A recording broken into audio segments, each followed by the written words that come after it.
How does an airplane that was designed in the 1950s, a relic from the age of black and white TV, remain one of the most visible and powerful symbols of American military might today?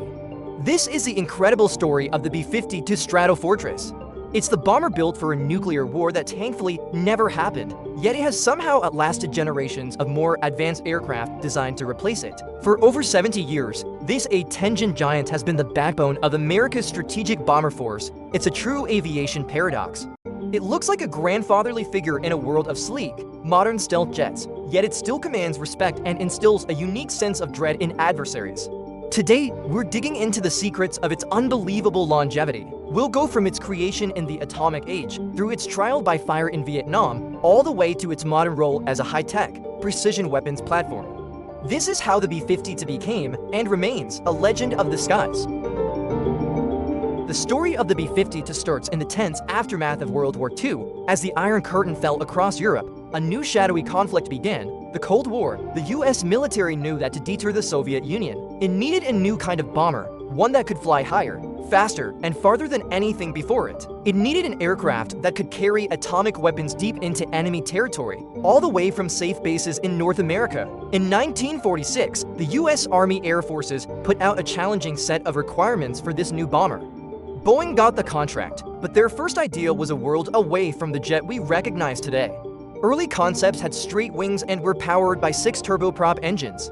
But as technology leapt forward, the design changed. Engineers switched to a revolutionary swept-wing design and made the radical choice to use 8 pure jet engines. After years of work and countless hours in wind tunnels, the prototype, named the YB-52, finally took its first flight on April 15, 1952, with 8 jet engines tucked into 4 pods, a length of over 159 feet, and the ability to carry a truly devastating payload. The world had never seen anything like it. The B-52 officially entered service with the US Air Force in 1955, and the age of the Stratofortress began.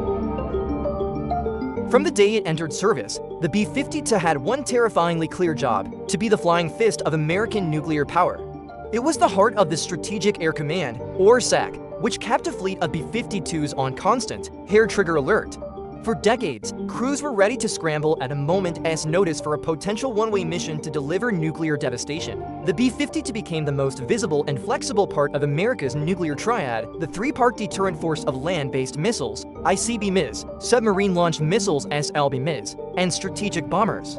While missiles were hidden away in silos or under the ocean, the B-52 was a very public display of power. Seeing them on airbases or their unmistakable silhouette in the sky was a constant reminder of the stakes of the Cold War. At the peak of the Cold War, the B-52's mission was the stuff of nightmares.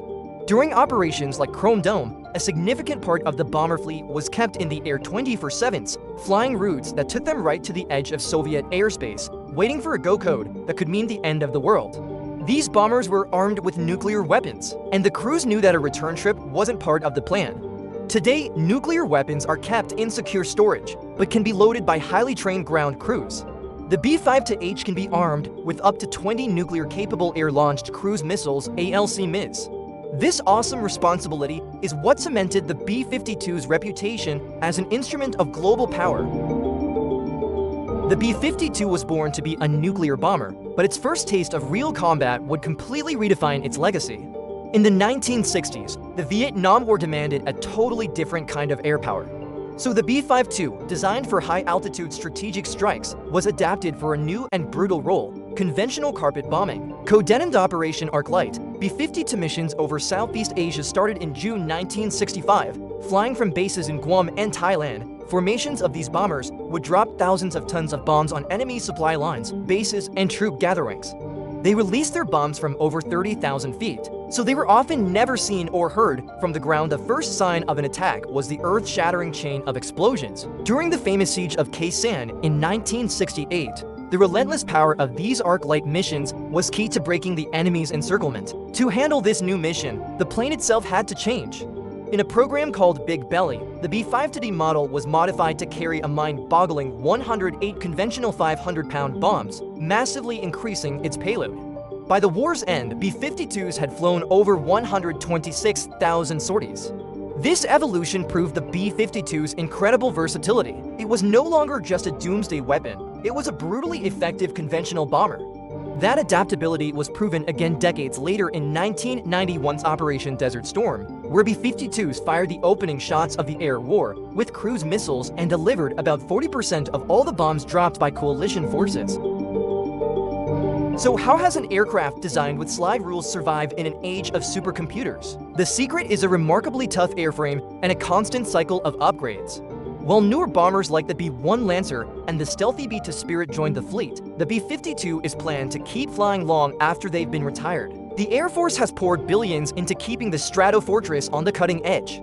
The bomber has seen countless upgrades, like advanced targeting pods that let it use a huge arsenal of modern smart bombs, from laser-guided weapons to GPS-guided jams. This gives it the flexibility to do everything from strategic attacks to close air support for troops on the ground. The biggest overhaul is happening right now. The remaining 76 B-52H models are getting a massive modernization. The main event is replacing the original 1960 Pratt & Whitney engines with brand new, fuel-efficient Rolls-Royce F-130s. This engine replacement will seriously increase the bomber's range and cut down on maintenance. On top of that, the B-52 is getting a new, state-of-the-art AESA radar based on the same tech found in modern fighters like the F-118 Super Hornet. However, this crucial upgrade has hit significant delays and isn't expected to be fully operational until around 2030. The cockpit is also being refitted with new digital displays, and its communication systems are being rewired for the 21st century battlefield. Once these upgrades are finally complete, which may not be until the early 2030s, the aircraft will be renamed the B-52J. These upgrades are expected to keep the B-52 flying until at least 2050, potentially making it the first military aircraft in history to serve for a full century. The story of the B-52 is an amazing testament to smart design and constant innovation. If you find the history and tech of military aviation as fascinating as we do, make sure you hit that like button and subscribe for more deep dives into the world's most incredible machines. And let us know in the comments, what's the most impressive thing about the B-52's ridiculously long career? From the knife's-edge tension of the Cold War to the modern, networked battlefield, the B-52 Stratofortress has carved out a legacy like no other aircraft. It was born as a nuclear sledgehammer, a symbol of apocalyptic power designed to keep the peace through strength. It then evolved, proving itself in conventional wars and becoming one of the most versatile combat aircraft ever built. To date, it stands as a true paradox of vintage airframe packed with cutting-edge technology. Its fearsome reputation isn't just about its nuclear capability, but its unmatched blend of range, payload, and pure adaptability. While newer, more advanced bombers like the B-1 and B-2 will be retired, the B-52 endures. It's a flying tribute to the genius of its designers and the foresight of those who have kept it relevant. As it flies toward its 8th decade of service, the B-52 isn't a museum piece. It's a reimagined and still-feared pillar of strategic power, ensuring this legend of the skies will keep casting its long shadow for years to come.